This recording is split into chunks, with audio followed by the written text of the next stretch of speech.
Hola de nuevo, aquí en este vídeo vamos a hablar de las impedancias. ¿Qué es la impedancia? La impedancia es la oposición al paso de la corriente en un circuito.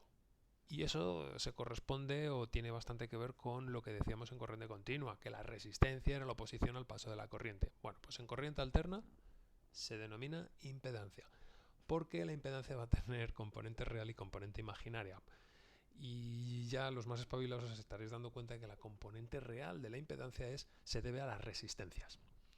Pues aquí lo tenemos. Tiene una parte real, que es la resistencia, y una parte imaginaria que se va a deber a la reactancia. Y la reactancia puede ser capacitiva o inductiva, y eso viene provocado por elementos como los condensadores y las bobinas.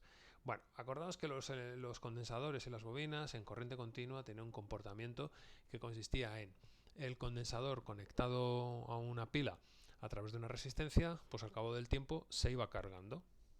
Enseguida la corriente circulaba a través de él, pero la tensión iba subiendo poco a poco conforme a una curva definida, a unos parámetros en los que podíamos averiguar el tiempo, etc. La bobina, sin embargo, cuando lo conectamos en corriente continua, lo que tiene es que equivale a un circuito cerrado, un cortocircuito. La corriente circula libremente a través de ella. Ese es su comportamiento en continua. Pero en alterna no funcionan así las cosas. En corriente continua, si el condensador equivale a un circuito abierto, es decir, impedancia infinita, ¿vale? Pues en corriente alterna pasa justo al revés. Es decir, a medida que aumentamos la frecuencia de la señal, la impedancia del condensador va bajando. Y con la bobina pasa al revés. Era un circuito cerrado, un cortocircuito, y a medida que vamos subiendo la frecuencia, la bobina aumenta su resistencia o su oposición al paso de la corriente. Así que la impedancia va creciendo. De ahí que surjan estas fórmulas. Realmente es inversamente proporcional, y aquí es directamente proporcional, por eso el uno nos lo ponen en el denominador y el otro nos lo ponen en el numerador. Bien, pues estas formulitas que hay aquí, esta fórmula de aquí, es la reactancia capacitiva. Generalmente la reactancia se escribe con la X. X sub C es igual a 1 partido de omega C, donde omega es 2pi por F y C el valor del condensador. Si nos piden averiguar la reactancia capacitiva, utilizaríamos esta fórmula.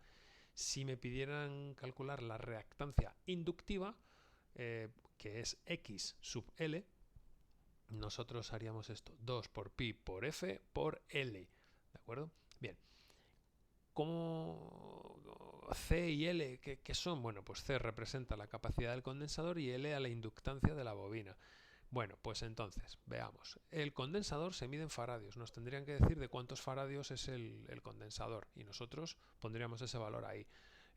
Olvidaos de que os den números enteros tales como 4 o 5 faradios, porque eso no va a pasar, eso no va a suceder. Los condensadores generalmente son de microfaradios, milifaradios, los más grandes.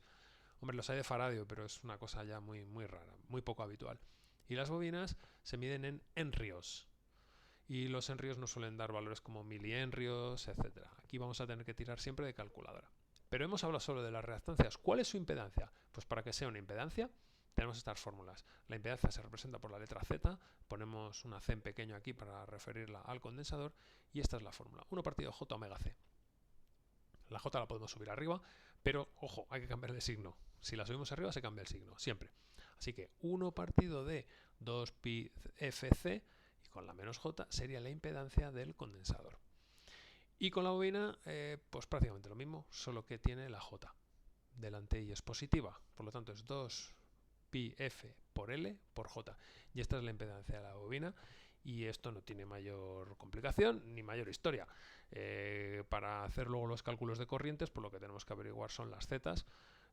Nos dan siempre la frecuencia y nos dan el condensador, nos dan la bobina y echamos las cuentas oportunas y esto nos dará un número, nos dará pues 3,47555J o 20,53 menos J. No tiene más complicación, ¿de acuerdo?